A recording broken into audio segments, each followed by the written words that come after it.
అందరికీ నమస్కారం.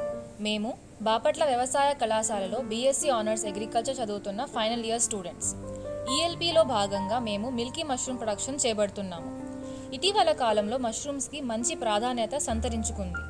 ఇందుకు గల ముఖ్య కారణం high protein content, high fibre content, లో ఫ్యాట్ కంటెంట్. ఇప్పుడు మనము ఈ మష్రూమ్స్ యొక్క హిస్టరీ తెలుసుకుందాము. ప్రపంచంలో 2000 రకాల వరకు మష్రూమ్స్ ఉన్నాయి, కానీ ఇందులో కేవలం 200 రకాలు మాత్రమే సేవించదగినవి అని శాస్త్రవేత్తలు గుర్తించారు. మన దేశంలో 10 రకాల మష్రూమ్స్ని విస్తారంగా సాగు చేస్తున్నారు, కానీ 4 రకాల మష్రూమ్స్ని మాత్రమే ఎక్కువగా వినియోగిస్తున్నారు. అందులో మొదటిది బటన్ మష్రూమ్, రెండవది ఆయిస్టర్ మష్రూమ్, మూడవది ప్యాడీ స్ట్రా మష్రూమ్, నాలుగవది మిల్కీ మష్రూమ్. మష్రూమ్ యొక్క పోషక విలువలు మరియు ఔషధ విలువలు తెలుసుకుందాం. మష్రూమ్స్లో 80 నుంచి 90% నీరు ఉంటుంది మరియు 8 నుండి 10% పీచు పదార్థం ఉంటుంది. Vitamin C, vitamin B, potassium, sodium, phosphorus, copper, zinc మరియు మెగ్నీషియం వంటి ఖనిజాలు అధికంగా లభిస్తాయి. కార్బోహైడ్రేట్స్, క్యాలరీస్, కొలెస్ట్రాల్ తక్కువగా ఉండడం వలన హార్ట్ మరియు షుగర్ పేషెంట్స్కి మంచి ఆహారంగా భావించవచ్చు. అలాగే ఈ మష్రూమ్స్లో ప్రోటీన్ కంటెంట్ అనేది వరి, గోధుమ, పండ్లు, కూరగాయల కంటే అధికంగా ఉంటుంది. ఫైబర్ కంటెంట్ ఎక్కువగా ఉండడం వలన బీపీ మరియు ఎసిడిటీ వల్ల బాధపడుతున్న వారికి ఎంతగానో ఉపయోగపడుతున్నాయి. పొటాషియం మరియు సోడియం కంటెంట్ ఎక్కువగా ఉండడం వలన హార్ట్ పేషెంట్స్ మంచి ఆహారంగా తీసుకోవచ్చు. క్యాన్సర్ని కూడా నివారిస్తుంది. ఈ మష్రూమ్స్లో యాంటీ ఏజింగ్ ప్రాపర్టీస్ గలవు. జీర్ణ వ్యవస్థను పెంపొందిస్తుంది, రోగనిరోధక శక్తిని కూడా బలపరుస్తుంది. ఇప్పుడు మిల్కీ మష్రూమ్ కల్టివేషన్ గురించి తెలుసుకుందాం. ఈ మిల్కీ మష్రూమ్ కల్టివేషన్ అనేది ప్రధానంగా 2 ఫేజుల్లో జరుగుతుంది. మొదటిది డార్క్ ఫేజ్, 21 నుంచి 25 రోజులు ఉంటుంది. రెండవది లైట్ ఫేజ్, 40 నుండి 45 రోజులు ఉంటుంది. ఇలా మొత్తంగా 60 నుండి 65 రోజుల పంట కాలం ఉంటుంది. ముందుగా మనం వరి గడ్డిని సేకరించుకోవాలి. అలా సేకరించుకున్న వరి గడ్డిని 2 ఇంచుల పొడవు ఉండేలా చాపింగ్ మెషిన్ ద్వారా కట్ చేసుకోవాలి. గడ్డి సేకరించేటప్పుడు తగు జాగ్రత్తలు పాటించాలి. వరి గడ్డిలో లిగ్నిన్ మరియు సెల్యులోజ్ శాతం ఎక్కువగా ఉంటుంది. ఇవి మష్రూమ్ పెరుగుదలకి తోడ్పడతాయి. అందుకోసం కోత తర్వాత 2 నెలల నుండి సంవత్సరం లోపు నిల్వ చేసుకున్న గడ్డిని మాత్రమే వాడాలి. కోతకి తర్వాత వెంటనే వాడే గడ్డి పచ్చిగా ఉండడం వల్ల కంటామినేషన్ వచ్చే అవకాశాలు ఉంటాయి. చాపింగ్ తర్వాత వచ్చే process water soaking. Water soaking అనేది 8 నుండి 12 గంటల పాటు చేయాలి. దీనికోసం 200 లీటర్ల డ్రమ్ములో సగం వరకు నీళ్లు నింపాలి. అందులో కట్ చేసుకున్న గడ్డిని వేసి అది పైకి తేలకుండా పైన బరువు పెట్టాలి. 12 గంటల తర్వాత ఈ వాటర్ని డ్రైన్ చేసేయాలి. దీని వలన గడ్డిలో ఉండే దుమ్ము, ధూళి తొలగిపోతాయి. వాటర్ సోకింగ్ తర్వాత 18 నుండి 24 గంటల వరకు కెమికల్ సోకింగ్ చేయాలి. దీనికోసం 150 grams chalk powder, 30 grams Bavistin, 150 ml formaldehyde వంటి కెమికల్స్ అవసరం ఉంటుంది. దీని వలన బ్యాక్టీరియా, ఫంగై మరియు ఇతర కీటకాలు పూర్తిగా నివారించబడతాయి. 24 గంటల తర్వాత ఈ వాటర్ని డ్రైన్ చేసేయాలి. కెమికల్ సోకింగ్ చేసిన గడ్డిని టార్పలిన్ షీట్స్ మీద పరిచి ఎండలో ఆరబెట్టాలి. అందుకోసం ముందుగానే టార్పలిన్ షీట్స్ని డెటాల్ వాటర్తో స్టెరిలైజ్ చేసుకోవాలి. అలా స్టెరిలైజ్ చేసుకున్న షీట్స్ మీద గడ్డిని 3 నుండి 4 గంటల వరకు ఎండబెట్టాలి. ఈ సమయంలో ప్రతి అరగంటకి గడ్డిని తిరగదిప్పాలి. అలా చేయడం వలన గడ్డి సమానంగా ఆరుతుంది. గడ్డిలో నీరు శాతం ఎక్కువ తక్కువ లేకుండా చేతికి చల్లగా తగలాలి, కానీ గడ్డి పిండినప్పుడు నీరు కారకూడదు. డ్రైయింగ్ ప్రాసెస్ అయ్యే సమయంలోనే మనం బ్యాగింగ్ రూమ్ను డెటాల్తో స్టెరిలైజ్ చేసుకోవాలి. ఈ విధంగా మనం మష్రూమ్ కల్టివేషన్లో ప్రతి స్టెప్లో చాలా జాగ్రత్తలు పాటించాలి. ఒక బేబీకి ఎలా అయితే కేర్ తీసుకుంటామో అలా ప్రతి ప్రాసెస్లో మనం జాగ్రత్తలు పాటించాలి. అలాగే మష్రూమ్ బ్యాగింగ్ చేయడానికి అవసరపడే ఎక్విప్మెంట్స్, నీడిల్స్, ట్రేస్, టార్పలిన్ షీట్స్ను స్టెరిలైజ్ చేసుకోవాలి. ఎవరైతే బ్యాగింగ్ చేస్తారో వారు గ్లవ్స్ మరియు మాస్క్ ధరించాలి. స్టెరిలైజ్ చేసిన రూమ్లోకి వెళ్లే ముందు తమ కాళ్ళు, చేతులు డెటాల్ వాటర్తో శానిటైజ్ చేసుకోవాలి. మష్రూమ్ స్పాన్ను ట్రేలోకి ట్రాన్స్ఫర్ చేసుకున్న తర్వాత ముద్దలాగా ఉన్న స్పాన్ని గ్రెయిన్స్గా సపరేట్ చేసుకోవాలి. మష్రూమ్ ప్రొడక్షన్లో స్పాన్ క్వాలిటీ కీలకమైనది కనుక మనము హెల్దీ స్పాన్ను ఎంచుకోవాలి. ఈ స్పాన్ను మేము Indian institute of horticultural research IIHR Bengaluru నుండి పొందాము. హెల్దీ స్పాన్ యొక్క ప్రైమరీ ఇండికేషన్ స్పాన్ ప్యాకెట్ లోపల సర్ఫేస్ బూజులా కవర్ అయి ఉంటుంది. ప్రతి మష్రూమ్ బ్యాగ్కి సరిపడా 200 నుండి 250 గ్రాముల స్పాన్ను వేయి చేసుకొని బ్యాగింగ్ ప్రొసీజర్ స్టార్ట్ చేసుకోవాలి.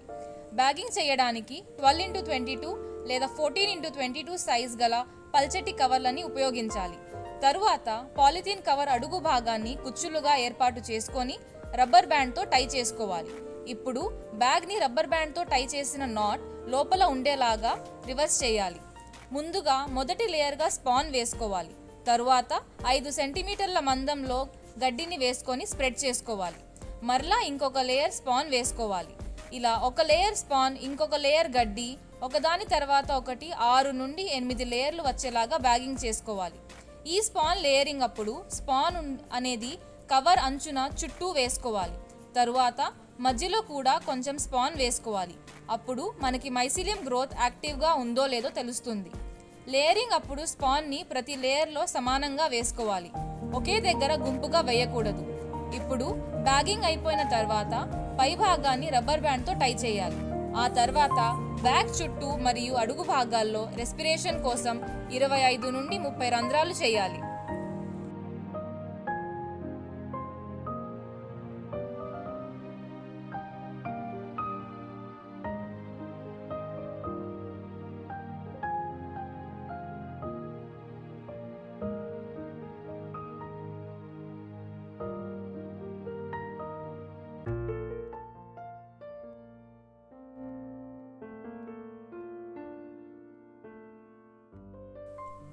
ఇప్పుడు మనం మష్రూమ్ బ్యాగ్స్ని డార్క్ రూమ్లోకి షిఫ్ట్ చేసుకునే 3 రోజుల ముందే రూమ్ని 2% ఫార్మాల్డిహైడ్ సొల్యూషన్తో స్టెరిలైజ్ చేసుకోవాలి.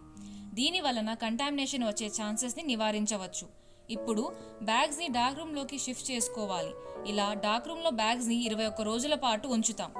బ్యాగ్ డార్క్ రూమ్లోనే ఉండగా ప్రతిరోజు రూమ్ యొక్క హ్యూమిడిటీ మరియు టెంపరేచర్ సరిపడా ఉందో లేదో చెక్ చేసుకోవాలి. ఇప్పుడు మేము మిల్కీ మష్రూమ్ని వేసవి కాలంలో కల్టివేట్ చేస్తున్నాము కాబట్టి టెంపరేచర్ అనేది ఎక్కువ ఉండి హ్యూమిడిటీ తక్కువ ఉంటుంది. కాబట్టి టెంపరేచర్ మరియు హ్యూమిడిటీ మెయింటైన్ చేయడం కోసం డార్క్ రూమ్ ఫ్లోర్ మీద గోనె సంచులు పరిచి సరిపడ నీటితో ఫ్లోర్ని తడపాలి.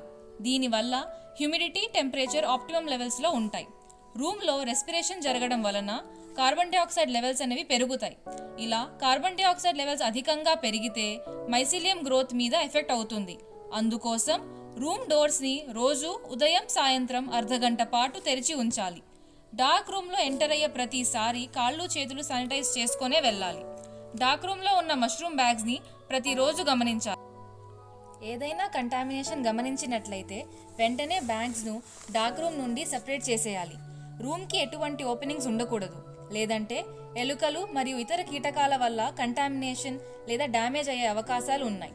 అలా బ్యాగ్స్ షిఫ్ట్ చేసిన తర్వాత రోజుకి మష్రూమ్ బ్యాగ్స్లో మైసీలియం గ్రోత్ పెరుగుదలను గమనించవచ్చు.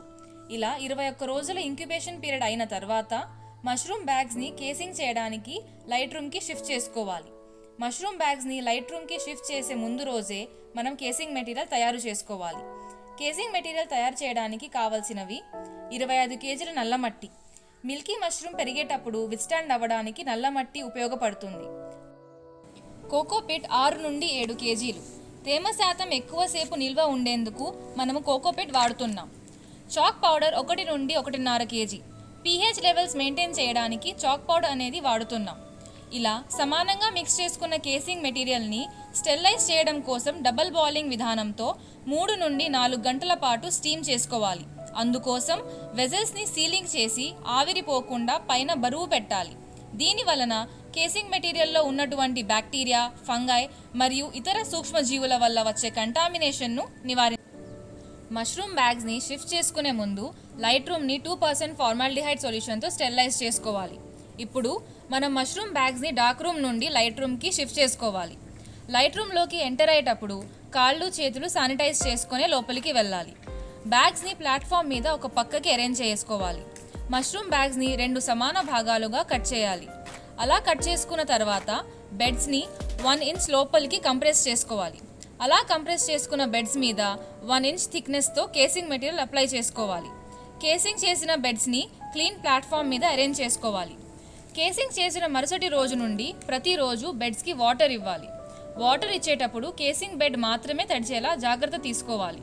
అలాగే టెంపరేచర్ మరియు హ్యూమిడిటీ కూడా లైట్ రూమ్లో చెక్ చేసుకోవాలి. ఒకవేళ టెంపరేచర్ హ్యూమిడిటీ లెవెల్స్ సరిగ్గా లేకపోతే ఫ్లోర్ మీద గోనె సంచులు పరిచి అవసరం మేరకు వాటర్ ఇవ్వాలి. దీనివల్ల లైట్ రూమ్లో టెంపరేచర్ మరియు హ్యూమిడిటీ లెవెల్స్ కరెక్ట్గా మెయింటైన్ చేయవచ్చు. ఇలా కేసింగ్ చేసిన 7 నుండి 8 రోజులకి బెడ్స్ మీద మైసిలియం అనేది బూజులాగా ఏర్పడుతుంది. కేసింగ్ చేసిన 10 రోజులకి బెడ్స్ మీద చిన్న చిన్న పిన్ హెడ్స్ని గమనించవచ్చు. అలా కేసింగ్ తర్వాత 12 నుండి 15 రోజులకి మష్రూమ్స్ హార్వెస్ట్కి రెడీ అవుతాయి. హార్వెస్ట్ చేసేటప్పుడు మనం కొన్ని అంశాలను పరిగణలోకి తీసుకోవాలి. మష్రూమ్ ఫింగర్ సైజులో ఉండాలి. క్యాప్ డయామీటర్ 5 నుండి 8 సెంటీమీటర్లు ఉండాలి. వెయిట్ 50 నుండి 70 గ్రాములు ఉండాలి. ఇలా మనకి 65 రోజుల పంట కాలంలో 2 నుండి 3 పికింగ్స్ వస్తాయి. మ్యాక్సిమం హార్వెస్ట్ ఫస్ట్ పికింగ్లోనే తీసేయవచ్చు. హార్వెస్ట్ చేసిన తర్వాత మష్రూమ్ బేస్ పోర్షన్ని నైఫ్తో కట్ చేసేయాలి.